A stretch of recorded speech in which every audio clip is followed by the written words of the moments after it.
Hello，大家好，我係 Carl 啊。今日咧又幫山羊座嘅寶寶幫你哋去睇你哋嘅12月16號到12月31號你哋嘅運程係點啦。咁先同你講句生日快樂先，因為21號開始咧就係你哋嘅生日啦。恭喜你哋，希望你心想事成，財運亨通，愛情美滿，身體健康，係啦。咁咧我哋要參考嘅咧就係山羊座嘅上升星座，然後先到太陽星座。如果唔清楚嘅咧，就係觀神星網度揾翻。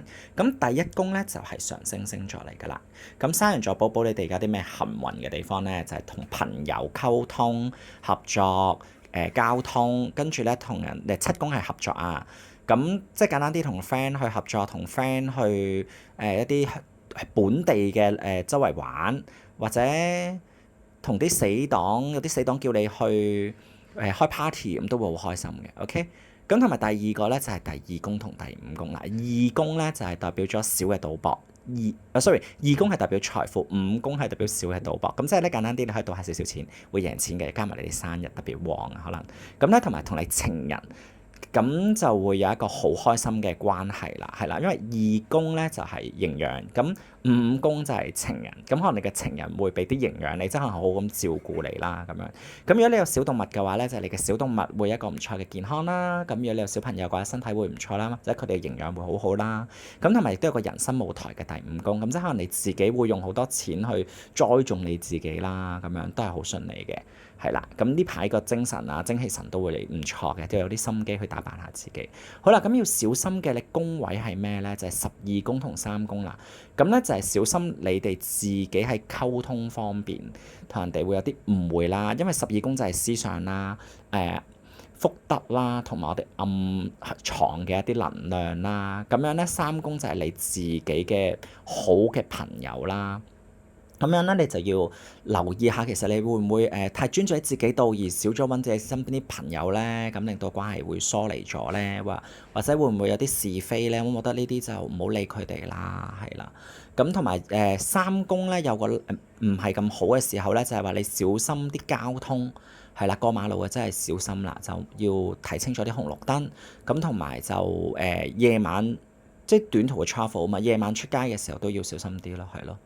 同埋小心講説話啦，都主要係咁。同埋咧，一宮三宮嗱，一宮三宮咧就係話其實講真，三宮咧就係如果你一宮三宮就係你自己嘅學習，或者你自己一個人周圍走嘅時候，即係未必同朋友嘅。咁或者你自己可能喺思維上邊同自己嘅溝通，或者自己諗嘢嗰一套，可能會有啲鑽牛角尖，咁可能就要學識放過自己啦。咁或者咧，你會唔會可能有啲 complain 啲 friend 唔幫你啊？或者你會唔會要求咗人哋多咗而令到覺得唔舒服咧？甚至乎可能你啲 friend 俾咗好多壓力，或者俾啲問題你咧咁樣，因為三宮係都係你都好 close 嘅兄弟啊嘛。咁可能佢有啲問題要你幫手都唔出奇嘅。咁咧佢嗰時間就喺21號到30號呢段時間。咁不過都咁多年嘅朋友啦，或者咁 close 嘅兄弟啦，咁幫下手咯，有難同當嘛，係咪先？兩肋插刀係咪？咁冇話嘅係啦。咁跟住咧就到星星嘅部分，星星部分咧就係20號嘅時候咧，新月就會去到人馬座你哋嘅12宮，即係精神宮位啦。咁咧某程度上咧，佢就會令到你喺而家16號到31號呢段時間裏邊，有嗰啲唔開心嘅思維咧，變得慢慢會變得好啲㗎啦。咁亦都唔好去太理人哋嘅説話或者閒言閒語咯，做好自己就好啦。咁 anyway，新月嘅能量都係好 fresh 嘅，都會令到我哋有一種新鮮嘅感覺喺我哋嘅精神度，暫時放鬆一下。咁然後咧就21號嘅時候咧，太陽就會去到你哋嘅山羊座呢個宮位啦，咁咧就會帶嚟貴人啦、財富啦同機會嘅，咁就好好把握呢個月啦。你哋生日快樂，點啦？寫咗生日快樂喺度，係啦，就係咁樣。咁係啦，咁就生日嗰個月就唔好咁唔開心，要正面啲，OK。然後咧，仲有一個好開心咯，就係金星咧就會喺25號嘅時候嚟到第一宮。咁金星咧係愛神為納斯嘅宮啦。即係代著即係金星係愛神為納斯啦，代表咗愛情啦，代表享受啦，同埋人哋嘅幫忙啦，代表咗貴人啦。所以兩粒大貴人星，你爭粒木星就3粒貴人星，咁不過木星唔喺度啊。即係太陽同金星都係貴人星嚟嘅，咁都係講緊享受享樂嘅。咁所以咧，其實由而家去到月尾咧，你哋最主要咧就係俾自己去吃喝玩樂。